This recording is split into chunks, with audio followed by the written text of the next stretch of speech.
সম্মানিত ভাই বন্ধুগণ, আপনারা সকলে কেমন আছেন? আশা করি ভালো আছেন। আমি স্রষ্টা আছেন তার প্রমাণের উপরে আজকে আরেকটি প্রমাণ আলোচনা করব।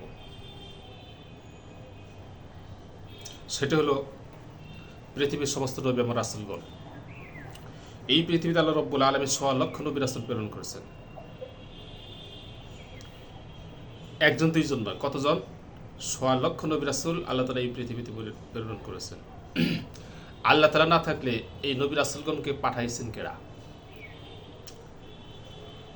এবং এই নবী রাসূলগণ যে আগমন করছেন, সমস্ত নবী রাসূল একটাই দাবি করেছেন, আমাদেরকে আল্লাহ তাআলা প্রেরণ করেছেন।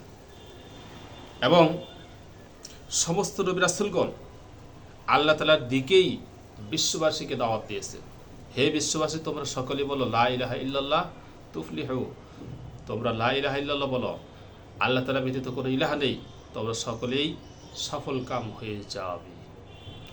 সমস্ত নবী রাসূলগণ এক আল্লাহর দিকে দাওয়াত দিয়েছেন এবং দাবি করেছেন আমাদেরকে আল্লাহ তাআলা প্রেরণ করেছেন। কিন্তু এই যে নবী রাসূলগণ দুনিয়াতে আগমন করছে, এই নবী রাসূলগণ কিন্তু যুক্তি করে দুনিয়াতে আসার কোনো সুযোগ নাই। এমনটা নয় যে নবী রাসূলগণ যুক্তি করে দুনিয়াতে আসছে। এমনটা নয় যে নবী রাসূলগণ যুক্তি করে দুনিয়াতে আসছে, তুমি ওই দেশে যাও, তুমি ওই দেশে যাও, তুমি ওই দেশে যাও, গিয়া সকলে দাবি করো। এমনটা নয়। তার কারণ জন্মগতভাবেই তারা ওই দেশে জন্মগ্রহণ করছে এবং ওই দেশে বড় হয়েছে। আল্লাহ পাক তাকে নবুয়ত রেসালত দান করছেন, আর সে নবী দাবি করেছেন, মানুষকে আল্লাহর দিকে ডাকছেন। এবং কি একজন নবীর সাথে আরেকজন নবীর দেখাও হয় নাই। একজন ওই দেশে, আরেকজন ওই দেশে, আরেকজন ওই দেশে, দেখা হবে কার সাথে? দেখাও হয় নাই। এবং একই যুগে নবীগণ আসেও নাই। দেখা গেছে একজন বৃদ্ধ হয়ে গেছে, আরেকজন ওই দেশে নবী আসছে। একজন মৃত্যুবরণ করছে, আরেকজন ওই দেশে নবী জন্মগ্রহণ করছে। তাহলে তখন তার মোবাইলের যুগ ছিল না। কাজে এই নবীগণ যে আগমন করেছে, তারা কি যুক্তি পরামর্শ করে মানুষকে ধোঁকা দেওয়ার জন্য, মানুষের সাথে প্রতারণা করার জন্য, টাউটারি করার জন্য কি এইভাবে তারা আগমন করছে? কখনোই না। তাহলে ১,০০,০০০ নবী, একজন দুইজন হইলে আপনি বলতে পারতেন যে সে মিথ্যা, সে মিথ্যা, সে মিথ্যা। কিন্তু ১,০০,০০০ নবী আল্লাহ তাআলা দুনিয়াতে প্রেরণ করেছেন। তাহলে এই যে নবীগুলো এইভাবে আগমন করছে, এটা কি 100% স্রষ্টা আস্থার প্রমাণ নয়? অবশ্যই। তার কারণ এইভাবে কোনো দিন তারা যুক্তি করে আসারও কোনো সুযোগ নাই। কাজেই একজন দুজন দাবি করতো, তাহলে তার সেটাও তো কথা ছিল, তাও নয়, লক্ষের উপরে। তো এইটা হলো স্রষ্টা আস্থার একটি মহাপ্রমাণ। আমার ভাইরা,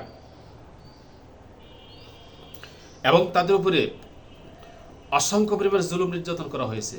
কিন্তু কোনো নবী, কোনো রাসূল এই জুলুম নির্যাতনের কারণে তাদের যে অর্পিত দায়িত্ব, ওই দায়িত্ব থেকে বিন্দু পরিমাণও তারা পিছপা হয় নাই। জীবন দিয়ে দিয়েছে, কিন্তু দায়িত্ব থেকে তারা পিছপা হতে পারে নাই।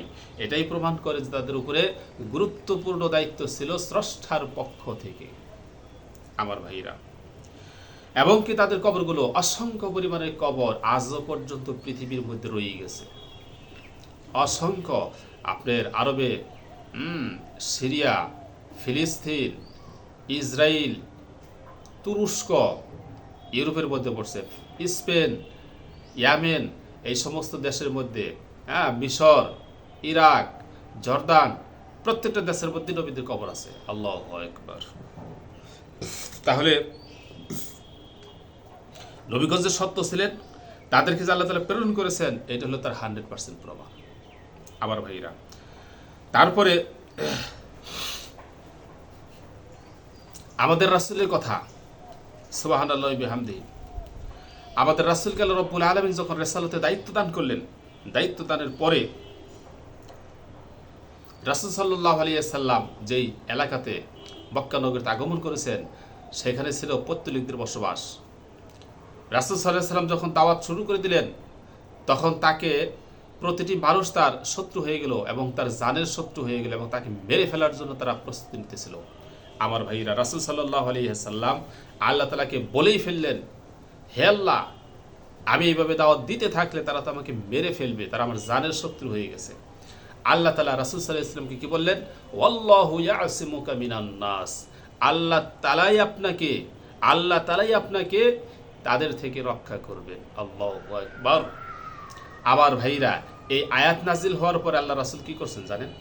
এই আয়াত নাজিল হওয়ার পরে আল্লাহ নবী সাল্লাল্লাহু আলাইহি ওয়াসাল্লাম আগে তার পাহারাদার ছিল, তার প্রোটোকল বাহিনী ছিল। রাসূল সাল্লাল্লাহু আলাইহি ওয়াসাল্লাম এই আয়াত নাজিল হওয়ার পরে সমস্ত পাহারাদারদেরকে বিদায় দিয়ে দিলেন। তারা রাত দিন 24 ঘন্টা রাসূল সাল্লাল্লাহু আলাইহি ওয়াসাল্লামকে পাহারা দিত, পালাক্রমে পাহারা দিত। রাসূল সাল্লাল্লাহু আলাইহি ওয়াসাল্লাম সব বিদায় করে দিলেন। রাসূল সাল্লাল্লাহু আলাইহি ওয়াসাল্লাম বললেন, কোরআনুল কারীমে আল্লাহ তাআলা আয়াত নাযিল করেছেন, ওয়াল্লাহু ইয়াসিমুকা মিনান নাস, আল্লাহ তাআলাই আপনাকে রক্ষা করবেন। আল্লাহু আকবার। কাজেই এখন আর তোমাদের কোনো প্রয়োজন নাই, আল্লাহ তাআলা নিজ দায়িত্ব নিয়েছেন। সুবহানাল্লাহি ওয়া বিহামদিহি। আমার ভাইরা, যেই সময় আরো বেশি প্রোটোকল বাড়ানোর প্রয়োজন ছিল, পাহারাদার আরো বেশি শক্ত মজবুত করা দরকার ছিল, আর সেই সময় রাসূল সাল্লাল্লাহু আলাইহি ওয়াসাল্লাম পাহারাদারগুলোকে বিদায় দিয়ে দিলেন। কি বুঝলেন? এটা হলো আল্লাহ তাআলার প্রতি ভরসা এবং স্রষ্টা আছেন তার মহা প্রমাণ, যার কারণেই তারা শত চেষ্টা করেও আমার রাসূলের উপরে, রাসূলকে ক্ষতি করতে, রাসূলকে হত্যা করতে তারা ব্যর্থ হয়েছে। আমার ভাইরা আসেন, রাসূল সাল্লাল্লাহু আলাইহি ওয়াসাল্লামকে তারা সম্পদ দিতে চেয়েছে। আবু তালেবের কাছে আসছে, এসে বলতেছে, আপনার ভাতিজাকে বলেন আমাদের মূর্তির বিরুদ্ধে যাতে কথা না বলে, দাওয়াত বন্ধ করতে। যদি সে চায় মক্কার প্রেসিডেন্ট হওয়ার জন্য, তাহলে আমরা তাকে মক্কার প্রেসিডেন্ট বানিয়ে দেব। যদি সে চায় আমাদের সে সম্পদশালী হওয়ার জন্য, আমাদের সম্পদগুলো তাকে দিয়ে দিব, সে মক্কার মধ্যে সবচেয়ে বড় সম্পদশালী হবে। আর যদি সে চায় নারী, তাহলে আমরা মক্কার সুন্দরী রূপসী রমণীগুলো থেকে তার বিয়েতে দিয়ে দেব। আল্লাহু আকবার। আমার ভাইরা, রাসূল সাল্লাল্লাহু আলাইহি ওয়াসাল্লাম যখন তার চাচার কাছে আগমন করলেন, আর চাচা বললেন, ভাতিজা তুমি তো মূর্তির বিরুদ্ধে কথা বলতেছ, এখন মানুষ তো খেপে গেছে, তুমি এই কাজ বন্ধ করে দাও। রাসূল সাল্লাল্লাহু আলাইহি ওয়াসাল্লাম কি জবাব দিলেন? রাসূলের চোখ থেকে ওয়াজরে পানি ঝরতেছিল। রাসূল সাল্লাল্লাহু আলাইহি ওয়াসাল্লাম জবাব দিলেন, চাচা যান, আপনি যদি আমার এক হাতে সূর্য আর এক হাতে চন্দ্র এনে দেন, আর যদি বলেন এই দাওয়াতকে বন্ধ করে দেওয়ার জন্য, কখনো আমি বন্ধ করতে পারবো না। আল্লাহু আকবার। তাহলে বুঝেন, যেখানে রাসূল সাল্লাল্লাহু আলাইহি ওয়াসাল্লামের শত্রু গিজগিজ করতেছে, প্রতিটি মানুষ জানে শত্রু, আর সেইখানে এরকম বিশাল বড় ধরনের অফার আসার পরেও রাসূল সাল্লাল্লাহু আলাইহি ওয়াসাল্লাম কি করছেন? অফারকেই প্রত্যাখ্যান করছেন। সুবহানাল্লাহি ওয়া বিহামদিহি। এটার মানেটা কি? কি বুঝলেন? তার মানে হলো স্রষ্টার পক্ষ থেকে উপরে গুরুত্বপূর্ণ দায়িত্ব ভার আছে, যার কারণে সেই দায়িত্ব অবহেলা করার কোনো সুযোগ নাই, এক বিন্দু পরিমাণও পিছপা হওয়ার সুযোগ নাই। আমার ভাইরা, রাসূল সাল্লাল্লাহু আলাইহি ওয়াসাল্লাম এই দায়িত্ব পালন করতে গিয়ে পেটে পাথর বাঁধে নাই? পেটে পাথর বাঁধছে। কি দরকার ছিল? মক্কার সর্দার হবে, নেতা হবে, টাকা পয়সা অর্থ সম্পদের কোনো অভাব থাকবে না। আমার ভাইরা, সুন্দর রূপশ্রমণীগণ তার বিবাহের মধ্যে আসবে, এর চেয়ে তার কি? কিন্তু রাসূল গ্রহণ না করে পেটে পাথর বাঁধছেন কেন? বুঝতে হবে, দায়িত্ব আছে। আমার ভাইরা, আল্লাহ রাসূল সাল্লাল্লাহু আলাইহি ওয়াসাল্লামের স্ত্রী হযরত আয়েশা রাদিয়াল্লাহু আনহা, তিনি বলতেছেন, 3 চাঁদ পর্যন্ত আমাদের এমন অতিবাহিত হয়ে যেত যে আমাদের চুলায় আগুন জ্বলতো না, আমরা 2টি বস্তু দ্বারা জীবন অতিবাহিত করতাম, একটি হলো পানি আর একটি হলো খেজুর। আমার ভাইরা, মিনার ঘাটিতে মুসলমানদেরকে 3 বছর পর্যন্ত অবরুদ্ধ রাখা হয়েছিল। বাহিরের সাথে কোনো ধরনের যোগাযোগ করতে দেওয়া হয় নাই, বাহির থেকে কোনো রকমের খাবারও নিতে দেওয়া হয় নাই, যার কারণে মিনার ঘাটিতে মুসলমানগণ ক্ষুধার জ্বালায় তারা গাছের পাতা খাইছে, গাছের পাতা খেয়ে তারা জীবন রক্ষা করছে। আমার ভাইরা, কি দরকার ছিল এইভাবে জীবনকে ধ্বংসের মুখে ঠেলে দেওয়া? আমার ভাইরা, রাসূল সাল্লাল্লাহু আলাইহি ওয়াসাল্লামের ঘর ঘেরাও করেছিল। কি করেছিল? রাসূল সাল্লাল্লাহু আলাইহি ওয়াসাল্লামের ঘর ঘেরাও করেছিল মেরে ফেলার জন্য। যদি ঘরের ভিতরে পাইতো, কি করতো বলেন তো? কিন্তু তাদের সামনে তো আমার রাসূল বের হয়ে গেছে, তারা কি দেখতে পারছে? দেখতে পারে নাই। আল্লাহু আকবার। কে হেফাজত করছেন? যিনি নবী করে প্রেরণ করছেন, তিনি হেফাজত করছেন। আমার ভাইরা, রাসূল সাল্লাল্লাহু আলাইহি ওয়াসাল্লামের মাথার উপরে ভুঁড়ি উঠিয়ে দিয়েছিল, যাতে করে রাসূল সাল্লাল্লাহু আলাইহি ওয়াসাল্লাম শ্বাস বন্ধ হয়ে মৃত্যুবরণ করে। আমার ভাইরা, পাথর হাতে আবু লাহাবের স্ত্রী মক্কার চত্বরে এসে মোহাম্মদকে খুঁজতেছে, অথচ মোহাম্মদ সাল্লাল্লাহু আলাইহি ওয়াসাল্লাম কাবার চত্বরে বসে রয়েছে। তিনি কোরআন তেলাওয়াত করতেছেন, আবু বকর রাদিয়াল্লাহু তাআলা আনহু পাশেই বসা। তো সে খুঁজে খুঁজে চলে গেল, মুহাম্মদ সাল্লাল্লাহু আলাইহি ওয়াসাল্লামকে পাইলেন না, অথচ তিনি সেখানেই বসা। আমার ভাইরা, আল্লাহ তাআলা কোরআনুল কারীমে সেই আয়াত নাযিল করেছেন, যারা কোরআন তেলাওয়াত করে তাদের মাঝে আল্লাহ তাআলা কি করে দেন, প্রতিবন্ধক সৃষ্টি করে দেন। এই প্রতিবন্ধকতার কারণে ওই আবু লাহাবের স্ত্রী নবী মুহাম্মদ সাল্লাল্লাহু আলাইহি ওয়াসাল্লামকে পায় নাই। আমার ভাইরা, সাউর পাহাড়ে রাসূল সাল্লাল্লাহু আলাইহি ওয়াসাল্লাম আত্মগোপন করেছিলেন, 3 দিন সেখানে ছিলেন। সেখানে কাফের মুশরিকগণ 100 উটের লোভে মুহাম্মদের কাল্লা এনে দিতে পারে, 100 উট পুরস্কার দেবে আবু জাহেল, এই ঘোষণা সে দিয়েছিল। আমার ভাই, 100 উটের লোভে মক্কার সমস্ত কাফের রাস্তায় বের হয়ে গেছে, কোথায় মুহাম্মদকে পাওয়া যায় তন্ন তন্ন করে তারা খুঁজতেছে। আমার ভাইরা, খুঁজতে খুঁজতে ওই সৌর পাহাড়ের মাথার উপরে উঠছে, সেই গর্তের মুখের মধ্যে দাঁড়িয়ে তারা কথা বলতেছে। এই গর্তের মধ্যে মানুষ থাকা অসম্ভব, তার কারণ গর্তের মুখের উপরে কবুতরের বাসা বাঁধছে এবং ডিম পাড়ছে এবং মাকড়সায় জাল বানাইছেন। আল্লাহু আকবার। আমার ভাইরা, আবু বকর রাদিয়াল্লাহু তাআলা গর্তের ভিতর থেকে কাফেরদের পা দেখতেছে আর ভয় পাইতেছে, কিন্তু রাসূল সাল্লাল্লাহু আলাইহি ওয়াসাল্লামের কোনো ভয় নাই। তার কারণ আল্লাহ রাব্বুল আলামিন তাকে হিফাজত করবেন। করছেন কিনা? করছেন। আমার ভাইরা, দাসুর নামের এক ব্যক্তি এই গর্ত থেকে বের হয়ে যখন তারা 3 দিন পরে মদিনার দিকে রওনা দিল, রাস্তার মধ্যে সে খুঁজতে খুঁজতে তার দেখে ফেলেছে, দ্রুত গতিতে নবীর দিকে যাইতেছে। আবার ভাইরা, রাসূল সাল্লাল্লাহু আলাইহি ওয়াসাল্লাম সেদিকে ভ্রুক্ষেপ করতেছে না। আবু বকর রাদিয়াল্লাহু বারবার পিছন দিকে তাকাইতেছেন যে দাসুর তো আইসা পড়লো, কিন্তু কাছাকাছি যখন চলে আসছে তখন দাসুরের ঘোড়ার পা শক্ত জমিনের মধ্যে ধসে গেছে। এবার দাসুর অনুনয় বিনয় আর কাকুতি মিনতি করা শুরু করছে আর ডাকতেছে, আমার প্রতি দয়া করো, আমার প্রতি রহম করো। রাসূল সাল্লাল্লাহু আলাইহি ওয়াসাল্লাম দোয়া করছেন আর দাসুরের ঘোড়ার পা গর্ত থেকে উঠে আসছে। কিন্তু দাসুর 100 উটের লোভে আবার সামনে অগ্রসর হলো, কাছাকাছি যখন চলে গেল আবার তার ঘোড়ার পা মাটির মধ্যে ধসে গেল। এবার দাসুর আরো বেশি বিনয় করা শুরু করলো। রাসূল সাল্লাল্লাহু আলাইহি ওয়াসাল্লাম বললেন, এখন আমি তোমার জন্য দোয়া করতে পারি, তবে শর্ত আছে। শর্ত হলো, তুমি আমার পিছু হবে নেবে না আর মক্কায় গিয়ে কাউরে আমার সন্ধানও দিবে না। দাসুর দুটো শর্তে রাজি হলো। রাসূল সাল্লাল্লাহু আলাইহি ওয়াসাল্লাম দোয়া করলেন, সেখান থেকে দাসুরের ঘোড়ার পা উঠে আসলো আর সে পিছন দিকে ফিরে আসলেন। আমার ভাইরা, রোকানা নামের এক পাহলওয়ান ছিল। রাসূল সাল্লাল্লাহু আলাইহি ওয়াসাল্লামের কাছে এসে বলে, তুমি আমাকে যদি হারাইতে পারো আমি ইসলাম গ্রহণ করব। তো রাসূল সাল্লাল্লাহু আলাইহি ওয়াসাল্লাম বলতেছেন যে কুস্তি তো সেটা পরে, কিন্তু তুমি ইসলাম গ্রহণ এমনিতেই করো। বলতেছে না, আমাকে হারাইতে হবে। তো রাসূল সাল্লাল্লাহু আলাইহি ওয়াসাল্লাম কি করলেন? বাধ্য হলেন তার সাথে কুস্তি করতে, কারণ কুস্তি করার কারণে সে যদি ইসলাম গ্রহণ করে তাও তো একটা মানুষ ইসলামের পথে আসলো। আল্লাহু আকবার। কিন্তু রাসূল সাল্লাল্লাহু আলাইহি ওয়াসাল্লাম যখন তাকে ধরতে যায় তখন সে পড়ে যায়, যখনই ধরতে যায় তখন সে পড়ে যায়। একবার এমনটা হয়েছে, এখন রোকানা বলতেছে না হয় নাই, আবার ঠিক আছে, আবার আবার একই অবস্থা, আবার একই অবস্থা। তখন রোকানা বুঝতে পারছে যে মুহাম্মদের গায়ে যে শক্তি আছে, এই শক্তি সাধারণ কোনো শক্তি নয়, এটা হলো ঐশী শক্তি। আল্লাহু আকবার। তার কারণ হলো মক্কা নগরে তেমন কোনো ব্যক্তি নাই যে রোকানাকে হারাইতে পারে।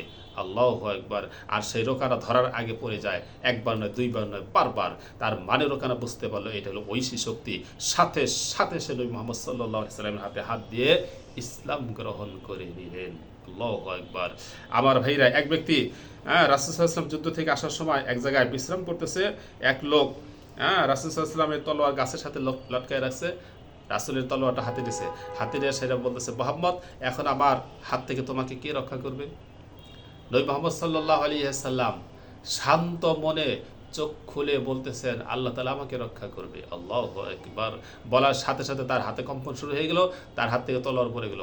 এবার রাসূল সাল্লাল্লাহু আলাইহি ওয়াসাল্লাম তার হাত থেকে তার তলোয়ার হাতে নিয়ে বলতেছে যে এখন আমার হাত থেকে তোমাকে কে রক্ষা করবে?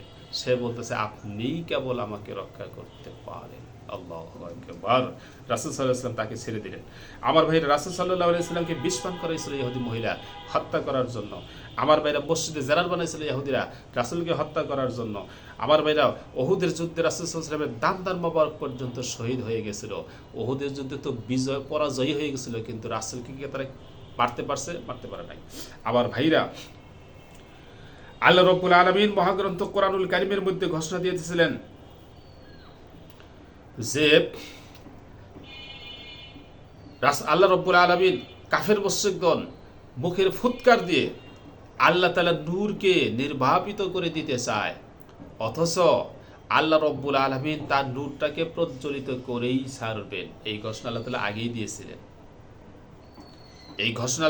দিয়েছিলেন, আর কাফের মুশরিকগণ সারাটি জীবন সেইভাবে তারা চেষ্টা করে যাইতেছিল। আমার ভাইরা এইভাবে নবীর উপরে জুলুম করেছে, নবীকে হত্যা করার জন্য বহুবার তারা চেষ্টা করছে। শেষ পর্যন্ত আমার ভাইরা আরাফার দিন, বিদায় হজের 10ম হিজরিতে আরাফার দিন আল্লাহ রাব্বুল আলামিন মহাগ্রন্থ কোরআনুল কারীমের আয়াত নাজিল করে দিলেন, আল ইয়াউমা আকমালতু লাকুম দীনাকুম, আজকে আমি তোমাদের দিনকে পূর্ণ করে দিয়েছি।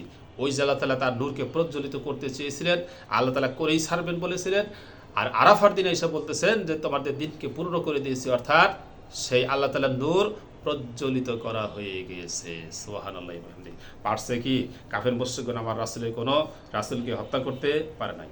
তাহলে এটা হলো আল্লাহ তাআলার কাছে মহাপ্রমাণ। এত শত্রু, সমস্ত মানুষ শত্রু হওয়ার পরেও আমার ভাইয়েরা রাসূলকে কিছু করতে পারে নাই, কারণ আল্লাহ তাআলা দায়িত্ব গ্রহণ করেছেন।